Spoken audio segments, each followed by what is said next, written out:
Hola a totes i a tots i benvingudes i benvinguts a un nou vídeo aquí al canal de Sortiu i Disfruteu, vídeo per parlar del primer partit del Barça aquest any 2025, vídeo per parlar de la victòria del conjunt culer per 0-4 davant del Barbastre en el partit corresponent a l'eliminatòria de setzents de final de la Copa del Rei. Debut plàcid del Barça en aquesta competició, bon partit del Barça en un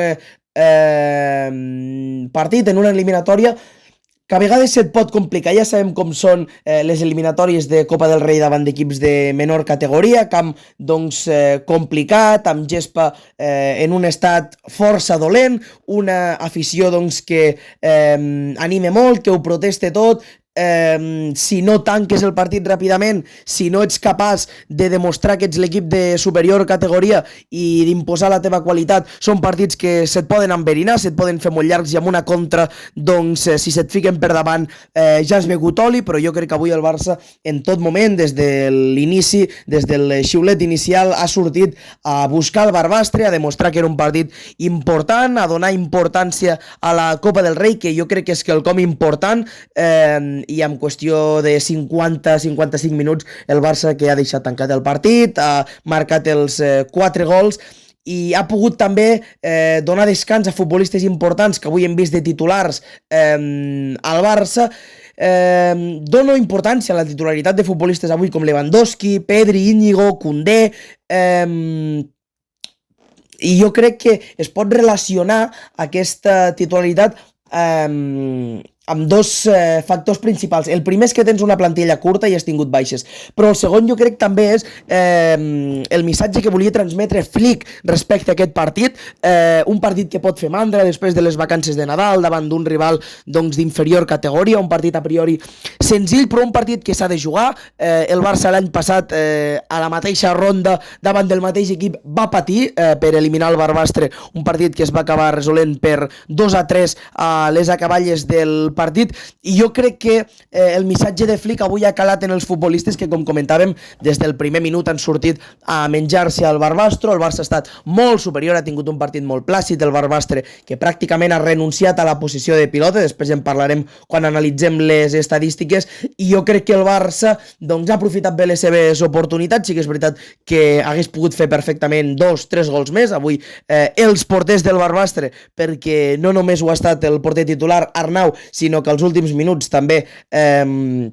l'entrenador del Barbastre ha volgut donar l'oportunitat al porter suplent de disputar uns minuts i ha fet un parell d'aturades força interessants. Han evitat una golejada major d'un Barça molt centrat, d'un Barça contundent. Podrem destacar després, quan parlem de l'alineació, un parell o tres de futbolistes que jo crec que avui fan un molt bon partit. A part, Lewandowski es retroba amb el gol després de 3 partits, doblet avui del futbolista polac del Barça. En definitiva, en una setmana molt convulsa a les oficines, el Barça, com a mínim, al camp rendeix i ha estat molt superior al Barbastre. Un Barbastre del qual no parlarem. Sí, parlarem del Barça, que avui ha sortit amb Szczesny a la porteria, Gerard Martín, Íñigo, Araujo, Koundé a la defensa, doble pivot Eric Garcia i Frenkie de Jong, mitja punta Pedri, Fermín, Pablo Torre a les bandes, a dalt Robert Lewandowski com a home més avançat. És el que comentàvem, podem veure en l'11 titular Íñigo Martínez, Koundé, Pedri, Lewandowski,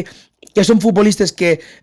no és que comptin amb molts minuts al primer equip, sinó que són titulars en un 11 tipus del Barça ara mateix. Després també hi ha futbolistes com Araujo, que està tornant de lesió, Frenkie de Jong, Eric Garcia, Fermín, Pablo Torres, són futbolistes que compten amb molts minuts. Jo crec que avui Hansi Flick, que ha volgut prendre's aquest partit com una eliminatòria qualsevol. Sí que és veritat que futbolistes com Rafinha o Lamine Yamal s'han quedat a casa, igual que Dani Olmo i Pau Víctor, per raons òbvies, però la veritat és que avui el partit del Barça ha estat seriós. Avui el partit del Barça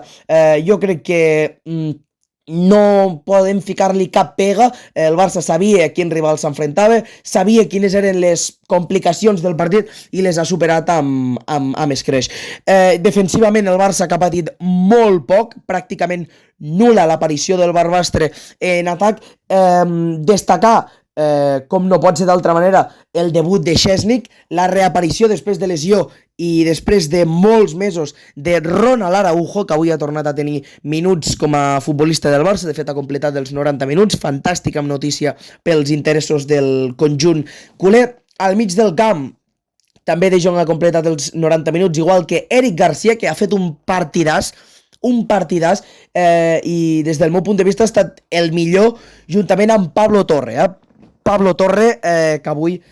ha fet un molt bon partit, un gol, 2 assistències, és un noi que aprofita molt les seves oportunitats, aprofita molt els minuts que li dona Hansi Flick. Avui, llastimosament, s'ha hagut de retirar lesionat, però sí que és veritat que aquesta substitució als minuts finals ens ha donat l'oportunitat de veure el debut de Toni Fernández. A part, avui Pedri, que ha jugat la primera meitat, doncs no l'hem vist massa, sí que és veritat que ha donat calma quan la necessitava al Barça, i Robert Lewandowski en punta, que se n'ha anat amb 2 gols, important perquè es retrobi amb sensacions. Estadísticament el partit doncs no té colors, el que comentàvem, un Barça molta pilota, 75% de possessió. La sensació és que la posició encara era més elevada pel Barça, un Barça que ha arribat molt, 19 rematades, 9 entre els 3 pals, com comentàvem, l'avantatge hagués pogut ser superior a aquests 4 gols, el Barbastre que pràcticament avui no ha generat perill, però en línies generals l'important és la classificació del Barça amb un bon partit, bones sensacions del conjunt culer, que després de la mala ratxa al final del 2024 vol començar aquest 2025 millor que mai. De moment, victòria al camp del Barbastre i ja pensar amb la Supercopa d'Espanya la setmana vinent, dimecres a les 8, semifinals davant de l'Atlètic Club. El Barça és a vuitens de la Copa del Rei.